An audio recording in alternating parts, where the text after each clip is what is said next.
Hello दोस्तों, नमस्ते, प्रणाम। मैं हूँ दीक्षा। स्वागत करती हूँ अपने यूट्यूब चैनल पे। आज मैं बहुत प्यारा सोहर गीत लाई हूँ।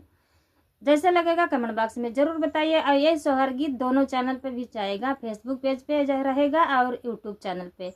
और आइए मैं आप लोग को सोहर गीत सुनाती हूँ। जैसे लगेगा ज़्यादा से ज़्यादा सपोर्ट कीजिए। नंद भौजाई का मतलब ये सोहर गीत है।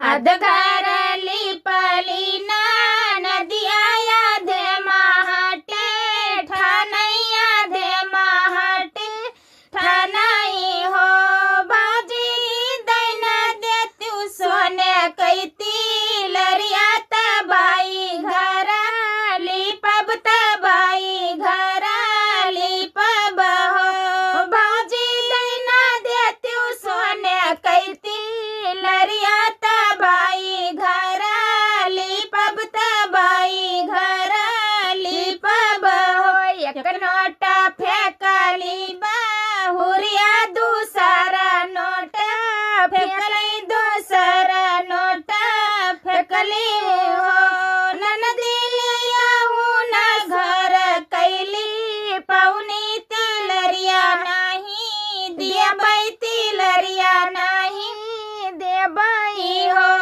ननदी लियाहू न घर कैली पौनी तिलरिया नहीं दिया बाई तिलरिया नहीं दे बाई हो घरवा से निकली ना नदिया की भैया पैया लागई की भैया पैया लगाई हो भैया चलो चली भीतर महलिया झगड़ लई छड़ाऊ झगड़ लई छड़ाऊ हो भैया चलो चली भीतर महलिया झगड़ लई छड़ाऊ झगड़ लई छड़ाऊ हो जाई भैया ठाड़ी भैया गनवात घूरो के